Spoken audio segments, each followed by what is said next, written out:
get some analysis with Francesco Rizzuto. He's a professor of European law at Liverpool John Moores University. Professor, thank you so much for joining us on this news hour. So like we've been hearing for the last few minutes, Donald Trump speaking soon, all eyes on Davos. But when it comes to the legal mechanisms of Greenland itself, and if Trump was to take it by some sort of military force, legally, what could Greenlanders, Denmark and the European Union do as a whole when it comes to international law? Good afternoon. Well, that would be easy. If Trump goes the whole hog and essentially unilaterally declares that he's annexed Greenland, obviously the question then is who would recognize that in international law?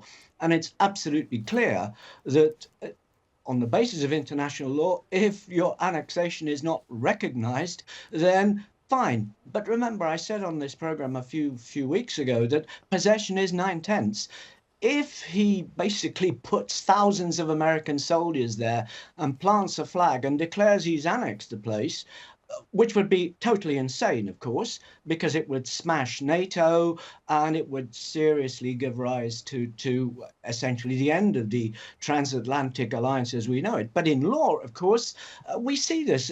Note the annexation or the attempted annexation of part of the Golan Heights by Israel. The question there is who recognizes it? And point about recognition in international law is actually very important. But of course, if your soldiers are there, you've got possession.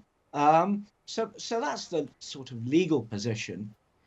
Who do you think would recognize it, though, if this was to happen, if Trump was to annex Greenland? You mentioned the Golan Heights there, and Israel is, of course, a U.S. ally. Could we see them say, yes, we absolutely recognize this? Oh, I don't know that Israel would recognize it. Probably Hungary would, but I don't see any other European state recognizing in international law the annexation of Greenland by the United States. I don't know whether the Russians would, but here there's a sort of objective alliance. The Chinese, no, they wouldn't. I don't actually think beyond those one or two, how can I call it, states that have a peculiar view of international law and what you do with other people's territory, that anybody would recognize that, really. So I don't think the international community generally, and certainly not the Europeans, with the exception, as I say, of Hungary, that have made it clear that they support Trump on this. But I think the sooner the European Union deals with Hungary, the better, really. When it comes to European leaders, they are kind of stuck in this quandary right now of trying to play nice with Trump because of the economic reasons, the security reasons, but at the same time, they do have to take a stand for Denmark and Greenland's sovereignty. Do you think they're doing enough right now? There's talk of tariffs, there's talk of mechanisms they've never used before, but would they actually do it? I think they would. They're obliged to, really. Otherwise, we really do become, as the Belgian Prime Minister was saying, we would be miserable vassals as opposed to happy vassals. We're not going to be vassals, full stop. I think the European Union, by hook or by crook, is playing this correctly. You know, the bad cop is the leader of the European Union, i.e. Macron, who's been insulted the most by Trump, who's basically jumping up and down for retaliation. But the question is timing. Until February the 1st, these are just threats. We can retaliate. We've already got a package of 93 billion rising up to 100 billion of counter retaliatory tariffs.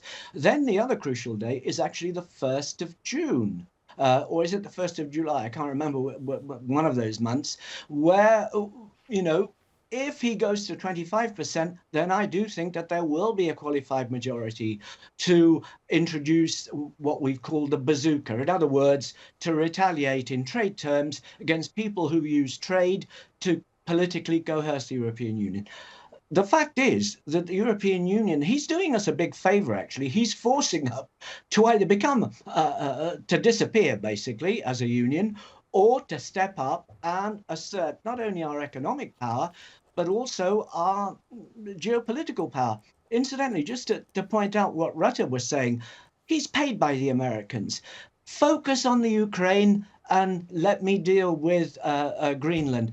That's not the European approach. And this is quite a naughty distraction, really, from Rutte. Yeah, disappear or step up. Let's see what the EU does. Professor Rizzuto, really good to get your take. Thank you very much.